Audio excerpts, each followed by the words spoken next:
I don't want to be seen as the prime minister who is trying to stop people from eating our food. And there are those who will try to craft that narrative, pitting law and order against survival. That if we enforce the law, if we create order, then people won't survive. And that is in the minds of many Jamaicans. And that is not true. The hardships that we now experience is precisely because we do not have an even system of law and order where everyone can benefit from it.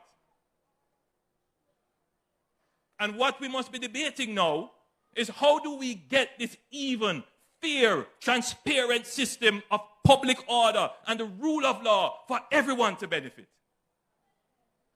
That is what we must be debating. Because the disorder stems, my friends, disorder in how we settle our land and titling, disorder in how we identify ourselves. We don't have a proper system of national identification. So if you want to go to the bank to open an account, you have to have 3 different identifications because there is no system to verify identification. Disorder in almost all areas. If you look in our townships, there is no parking for taxi men. Vendors are on the streets. Pedestrians can't walk properly. Disorder. And people feel, well, I'm surviving in this disorder, but others are not.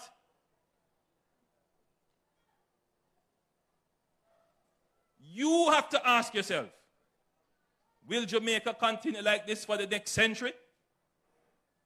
Or will we change it?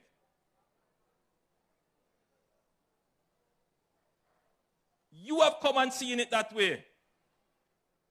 Do you intend to leave it that way? No, I agree. We can't do everything one time.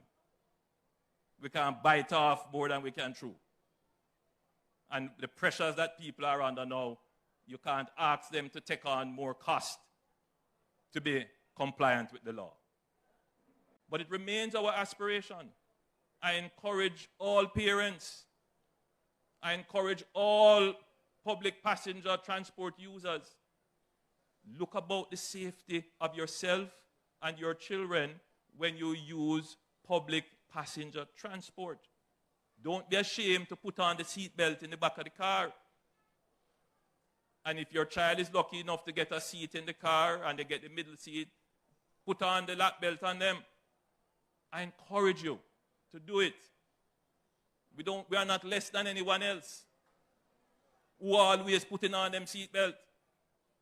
Why? Because there is an aspiration. An aspiration. And even though we are poor, and even though we don't have the money for car seats, but as a people we must aspire. We must aspire towards the safety of our children.